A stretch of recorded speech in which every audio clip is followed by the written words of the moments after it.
যাকে 2 বছর ধরে ভালোবেসেছি তাকেই বিয়ে করেছি। সুখে দুঃখে 4 বছর অতিক্রম করলাম। এই 4 বছরে আমার স্বামী শুধু আমাকে একটা কথাই বলেছে, তোমাকেই ভালোবাসি, তোমাকেই ভালোবেসে যাব। এই 4 বছরে আমার প্রতি একটা দিনও মনে হয়নি আমার স্বামীর ভালোবাসার কোনো খুঁত আছে। কথায় আছে না, সুখে থাকলে বুতে কিলায়, তো আমারও হয়েছিল সেই অবস্থা। হঠাৎ করে আমার বান্ধবীর কাছ থেকে তার ফেক আইডিটা নিলাম। 6 বছর আগে এই আইডিটা আমি আর আমার বান্ধবী দুজন মিলেই খুলেছিলাম। তো আমার এই আইডিটা তেমন একটা প্রয়োজন হয়নি, আমি কখনো চালাইনি, কিন্তু নিয়ন্ত্রণ আমাদের দুজনের হাতেই ছিল। ও প্রায় সব সময় আইডিতে অ্যাক্টিভ থাকতো। আর ভয়েস চেঞ্জের অ্যাপস দিয়ে কিভাবে ভয়েস চেঞ্জ করতে হয় খুব ভালো করেই আমি শিখে নিলাম। আমার বান্ধবী আমাকে জিজ্ঞাসা করলো, কী দরকার, কী করবি তুই এই আইডি দিয়ে? আমি বললাম, ও তেমন কিছু না, আমার স্বামী তো আমাকে খুব বলে, আমাকে অনেক বেশি ভালোবাসে, একটু ওকে বাজিয়ে দেখবো আর কি, দেখি আমাকে কেমন ভালোবাসে। আমি শিওর ছিলাম আমার স্বামীর ভালোবাসার কাছে আমি হেরে যাব, যতই আমি চেষ্টা করি না কেন। অবশেষে সেই আইডি দিয়ে আমার স্বামীকে আমি ফ্রেন্ড রিকোয়েস্ট পাঠালাম। 2 দিন হয়ে গেল, আমার স্বামী ফ্রেন্ড রিকোয়েস্ট অ্যাকসেপ্ট করে না। আমি তো মহা খুশি যে আমার স্বামী আমাকে সত্যিই অনেক ভালোবাসে। 2 দিন পরে এসে আমার স্বামী আমাকে জিজ্ঞাসা করছে, আচ্ছা, তোমার কি বিথি নামে কোনো ফ্রেন্ড আছে? আমি বললাম, কই, না তো। কেন, কি হয়েছে? ও বলল, কিছু না, এমনিই জিজ্ঞাসা করলাম। ঠিক ওই দিনই ও অফিসে গিয়ে ফ্রেন্ড রিকোয়েস্ট অ্যাকসেপ্ট করে। আমি না খুব অবাক হয়েছি। তারপরও ভাবলাম, একটা মানুষ ফ্রেন্ড রিকোয়েস্ট অ্যাকসেপ্ট করতেই পারে, এতে আর এমন কি। ওই আইডিতে যতগুলো প্রোফাইল পিকচার, যতগুলো ছবি আপলোড করা ছিল একটা হিন্দি নায়িকার। আমার স্বামী সাধারণত হিন্দি কিছুই বোঝে না, আর হিন্দি কিছু দেখেও না, তাই ওর পক্ষে বোঝা সম্ভব ছিল না যে এটা কোনো হিন্দি নায়িকা হবে। আর আমার বান্ধবী ওই আইডিতে এত বেশি অ্যাক্টিভ ছিল যে কারো দেখে বোঝার উপায় নাই যে এটা একটা ফেক আইডি। সেই ফেক আইডি দিয়ে আমি বিথি সেজে আমার স্বামীর সাথে কথা বলা শুরু করলাম। আমি যত বেশি কথা বলছিলাম বিথি সেজে, তত বেশি আমি অবাক হচ্ছিলাম। সে আমার সাথে অনেক বেশি কথা বলা শুরু করলো, এবং এত এত বেশি কবিতা, গান, এত এত সুন্দর কথা সে বিথিকে বলতে লাগলো, যা শুনে যে কেউ ইমপ্রেস হয়ে যাবে। আর সবচেয়ে দুঃখের কথা হলো, এসব কথাবার্তা, এসব গান, কবিতা সে আমাকেও বলতো। আসলে আমার স্বামীর কথাগুলা, কবিতা সব কিছুই এক, কিন্তু মানুষ দুইটা ভিন্ন। আমি অনেক বেশি চেষ্টা করতাম স্বামী যখন বাসায় আসতো তখন নিজেকে স্বাভাবিক রাখার জন্য, কিন্তু কেন জানি এটা করতেই পারতাম না।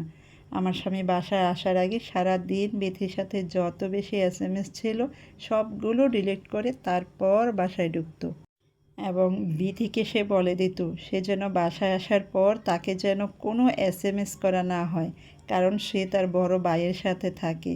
তার বড় ভাই যদি বুঝতে পারে সে কোনো মেয়ের সাথে কথা বলে তাহলে তার বড় ভাই নাকি অনেক বেশি কষ্ট পাবে। আমি এতটাই কষ্ট পেলাম যে সে তার নিজের বউকে বড় ভাই বানিয়ে দিয়েছে। কী একটা অবস্থা! আমি এসব মেনে নিতে পারছিলাম না। নিজে নিজে অনেক কিছু ভাবতাম আর কষ্ট পেতাম। আবার নিজেকে বুঝাতাম, আচ্ছা, আমার স্বামী তো আমার নিজেরই আছে, অন্য কোনো মেয়ের সাথে তো আর কথা বলছে না, সে তো আমার সাথেই কথা বলছে। কিন্তু পরক্ষণে আবার এটাই চিন্তা করতাম যে আমার স্বামী তো আর জানে না সে আমার সাথে কথা বলছে, সে তো জানে সে বিথির সাথে কথা বলছে। আমার 4 বছরের ভালোবাসা তাহলে মিথ্যে? একটা মানুষ কিভাবে পারে এভাবে অভিনয় করতে? অন্যান্য সময় ছুটির দিনে আমার স্বামী কখনোই বাইরে যেতে চায় না, সে সব সময় ঘরে থাকে, আর না হয় আমাকে নিয়ে বাইরে যায়। কিন্তু এখন ছুটির দিন আসলে সে ঘরে থাকতে চায় না, সে কখন ঘর থেকে বের হবে সেই চিন্তাই করে থাকে, আর বাইরে গিয়ে বিথির সাথে কথা বলে। আমি আমার স্বামীকে বিয়ের কথা বলেছিলাম বিথি সেজে, তখন সে উত্তরে বলেছে 1 বছর সময় লাগবে বিয়ে করতে। কথাটা শুনে আমার বুকের ভিতর ব্যথা করে উঠল। সব কিছুই কেমন জানি ভেঙে চুরে চুরমার হয়ে গেল। আমি চিন্তা করলাম, 1 বছর পরে কি তাহলে সে আমাকে ছেড়ে দেবে? আমার স্বামী বিথিকে বলছে দেখা করার কথা। আমি পড়ে গেলাম বিপদে। আমি এখন বিথিকে কোথায় পাবো? ফেসবুকে যে ছবিগুলো আপলোড করা আছে সেগুলো তো একটা নায়িকার ছবি। এক পর্যায়ে কথা বলতে বলতে আমি আমার স্বামীকে বলেই দিলাম, আসলে আমার আইডিতে যেসব ছবি আছে এগুলো একটা নায়িকার ছবি। এই কথাটা শুনে আমার স্বামী 2 মিনিট চুপ ছিল। তখন সে বলল, তুমি কি তাহলে ফেক আইডি দিয়ে কথা বলছো? আমি তখন বললাম, আসলে আইডিটা ফেক, কিন্তু আমি তো আর ফেক না, আমি তো রিয়েল। আসলে আমি আমার নিজের ছবি দেইনি, কারণ এখন তো আপনি জানেনই যে ছবি দিয়ে কত ধরনের কিছু করা যায়। এর জন্য আমার নিজের ছবি কখনোই আমি আপলোড করিনি। তখন আমার স্বামী বলল, তাহলে তোমার রিয়েল ছবি আমাকে পাঠাও। আমি বললাম, যখন আমার সাথে আপনার দেখা হবে তখন আপনি আমাকে মন ভরে দেখে নিন। তো আমার স্বামী বলল, আচ্ছা ঠিক আছে। আমার স্বামী বারবার বিথির সাথে দেখা করতে চাচ্ছিল। এখন আমি বিথিকে কোথায় পাবো? হঠাৎ করে চিন্তা করতে করতে আমার মাথায় আসলো আমার বান্ধবী রিমার কথা। আমার বান্ধবী রিমা অনেক সুন্দরী। ওর সাথে আমি যোগাযোগ করলাম আর ওকে সব কিছু খুলে বললাম। রিমা কোনোভাবেই রাজি হচ্ছিল না। আমি অনেকবার রিকোয়েস্ট করার পর সে আমার স্বামীর সাথে দেখা করতে রাজি হলো। আগামীকাল সেই দিন, যেই দিনের জন্য আমার স্বামী অনেক বেশি অপেক্ষা করছিল। সে বিথির সাথে দেখা করবে বিকাল 4টা। পরের দিন সকালবেলা আমার স্বামী খুব তাড়াতাড়ি ঘুম থেকে উঠেছে। রেডি হওয়ার সময় আমাকে বলছে, ভালো দেখে একটা শার্ট বের করে দাও তো। আমি তাকে বললাম, কেন, আজ তোমার কোনো বিশেষ প্রোগ্রাম আছে নাকি? আমার স্বামী আমাকে বলছে, আজ আমার মিটিং আছে। কথাটা শুনে মনের অজান্তেই চোখ থেকে পানি বের হয়ে গেল। আমি তাকে ভালো দেখে একটা শার্ট বের করে দিলাম। রেডি হয়ে সে বের হয়ে গেল। আমি আর এসব নিতে পারছি না। আজকাল মাথাটাও কেমন ব্যথা করে, বুকের মধ্যে ব্যথা হয়, মনে হয় নিঃশ্বাস নিতে আমার খুব কষ্ট হয়। সারাদিন কী সব যেন চিন্তা করি, একটুও স্বস্তি পাই না।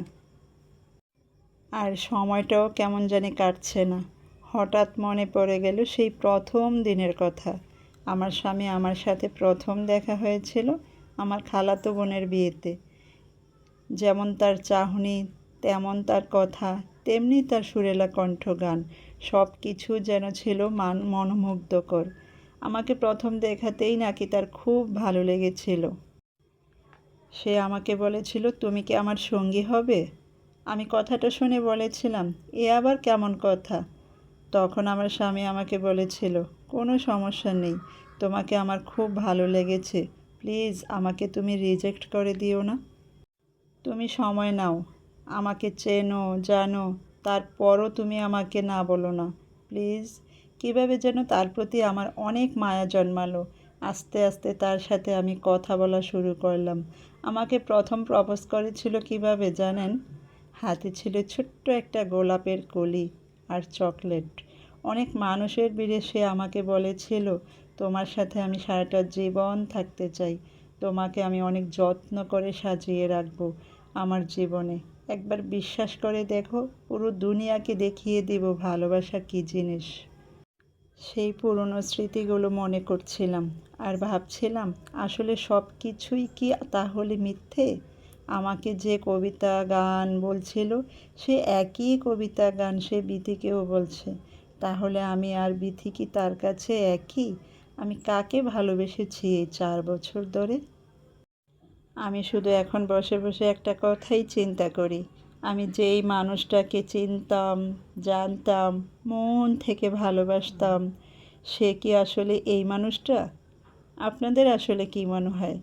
মানুষটা কি আমাকে ভুলে বিথির কাছে চলে যাবে, নাকি সে ইচ্ছে করে জেনে শুনে আমাকে রাগানোর জন্য এটা করছে?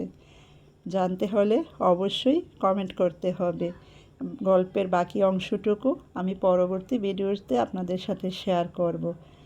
তার আগে আপনাদেরকে বলছি, প্লিজ আমার ভিডিওটা যদি ভালো লাগে তাহলে ভিডিওতে লাইক, কমেন্ট এবং শেয়ার করতে ভুলবেন না।